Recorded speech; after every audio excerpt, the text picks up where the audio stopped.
Dear students of class 8A and 8B, welcome to my history and civics class. Today's discussion, I am going to discuss on the following points mentioned in the board: economic conditions, role of press and literature, repressive policies of Lord Lytton, Vernacular Place Act, and the Arms Act. Now, lesson number 30, Rise of Nationalism. Only this much point I shall teach you, which is relevant to the previous topic, the revolt of 1857, so that you can attempt any inside question from the previous lesson, the revolt of 1857. Some points are relevant to the previous lesson, that's why I have chosen this lesson and teaching you. But not all the points I am teaching, only this much point which are relevant to the previous lesson, only this much points I am teaching you. And I have chosen these following points, and now I am going to teach you. Economic conditions. Economic conditions. The economic conditions of our country, India, had become very miserable during British rule, especially when the British, started ruling the whole country by defeating all the regional powers and became the ruler of India. The British, decided to drain Indian wealth for their own country, England, and a number of, distinguished writers, they started criticizing the British policy of oppression. The British realized that it was the right time to make an agitation. The Indian people realized that it was the right time to make agitation against the British policy of oppression. India was turned into an agricultural colony by the British policy of oppression, and ultimately the raw materials from India, the British started, the raw materials of India, the British started to,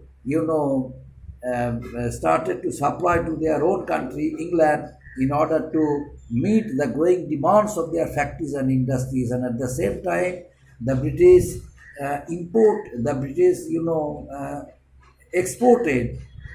exported British machine goods to our country, India, at high rates.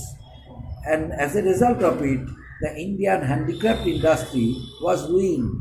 The handicraft industry, the small-scale industries which were dependent on industries where Indian artisans, Indian craftsmen were working there and earning a little amount of money in order to meet their expenses. Now they all became jobless because of the competitions of the British manufactured goods flooded the large market of India. And ultimately, this impoverishment of farmers, this impoverishment of craftsmen, artisans, workers, this eventually led to, famines and the destruction of Indian indigenous industries, led to the growth of, resentment among the Indian people. The government and they are repressing the government and the repressive and British repressive policies created resentment among Indian educated people. Indian educated people, they now started criticizing the British government by means of publishing a number of newspapers. Now, what is about the role of press and newspaper? Now I am going to discuss role of press and literature. Role of press and literature. The Indian press encouraged the political awakening among the Indian people. How? A number of Indian writers, Indian poets, they started criticizing the British government and their policies, and afterwards they started highlighting the exploiting nature, exploitive policies, oppressive policies of the British through their writings. So Indian Orthodox people, especially conservative peoples who did not receive Western education, they played an important role because they were really patriots. They had great sympathy and love for the country. Now they were, they were inspired by Indian educated people who received Western education by the British. Some of the leading factors led to the growth of discontentment among the Indian people, Indian mass. The newspapers who played an important role in doing it so. These newspapers' names are Indian Mirror, Marhata, Kesri, Amrita Bazar Patrika, and so on. Meanwhile, the British realized that the influence of the Indian press should be immediately curbed. Otherwise, they would become popular, and the people of India who were encouraging Indian mass, they would gain popularity and ultimately would become popular leaders of India and would become a factor for them and would ultimately antagonize against the British policy. So the literary works played their part in igniting Indian nationalism. Writings of Rabindranath Tagore, Bankim Chandra Chattopadhyay, Sharat Chandra Chattopadhyay,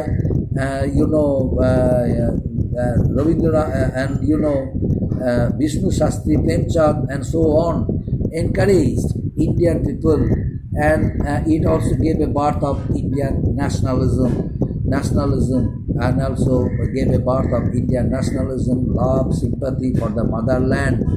And Rabindranath Tagore wrote a number of patriotic poems.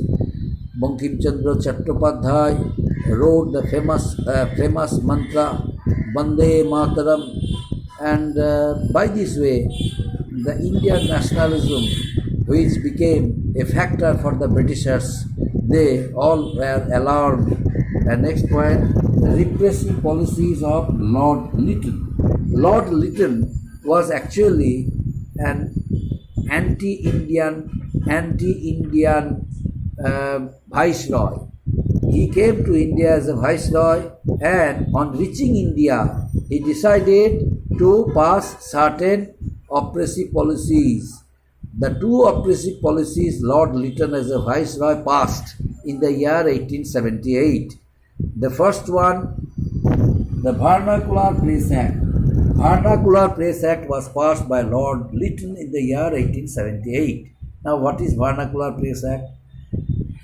From Bengal, during the time when Lord Lytton came to India as a viceroy, a number of articles were published and written and published by the Indian newspapers, Indian editors of different newspapers through vernacular languages. They wrote a number of articles and criticized the British in Bengali, but the British could not understand Bengali. They only understood English, their mother tongue. That's why they decided to impose certain restrictions on that system. Lord Lytton passed an act named Vernacular Place Act. Under the term of Vernacular Place Act, it was decided that the people of Bengal and other states of India would not be allowed to publish any newspaper writing in vernacular languages. Only they would write articles in English, but not in any vernacular languages. And then, as a result of it,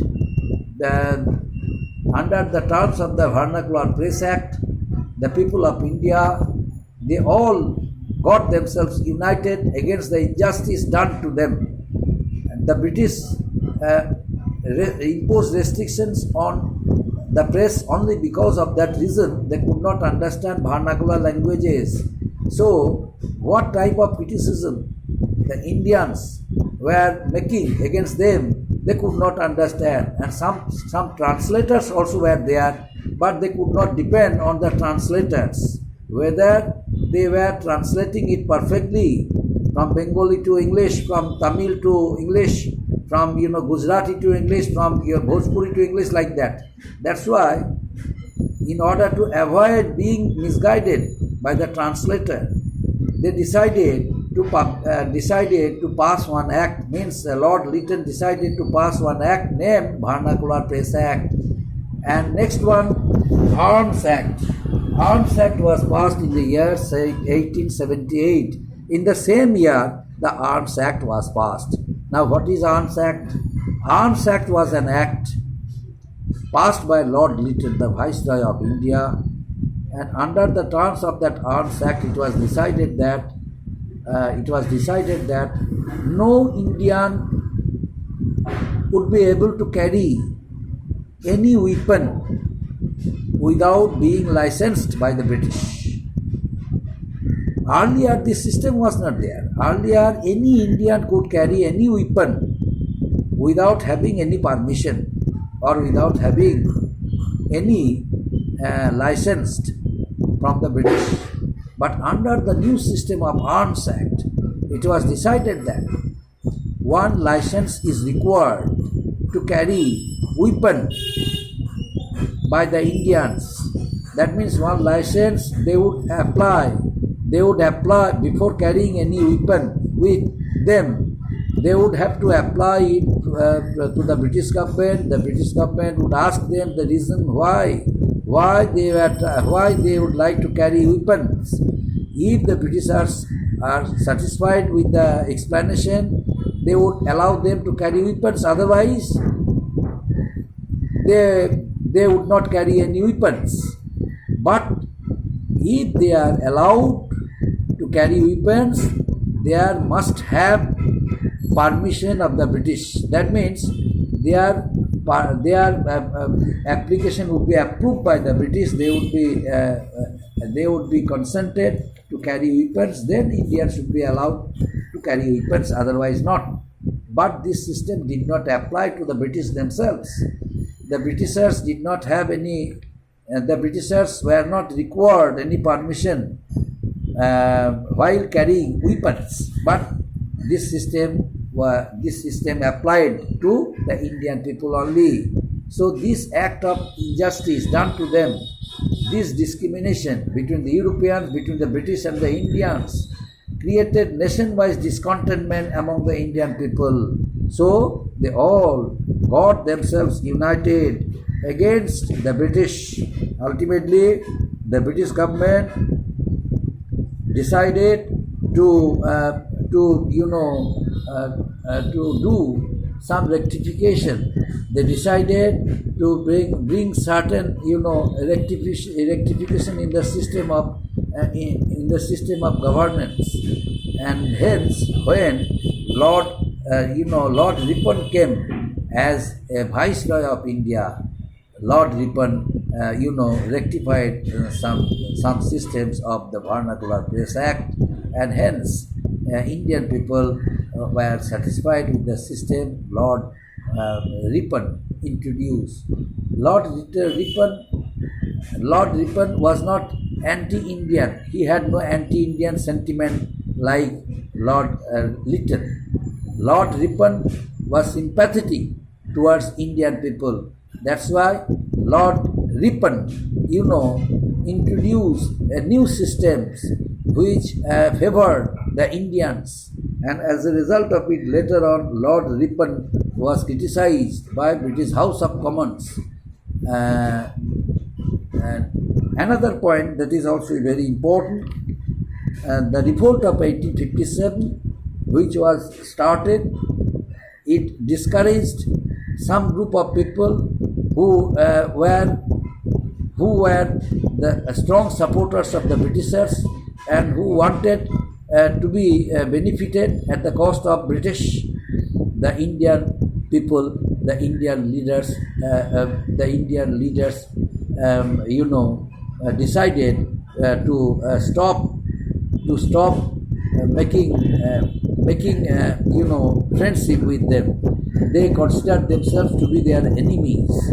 Those who were helping the Britishers, the Indian leaders realized that they were not their friends, but they were their enemies, and they recognized themselves who were their enemies, and ultimately they could not trust on them, and some of them also were killed by the Indian people later who betrayed the motherland and uh, were working against them.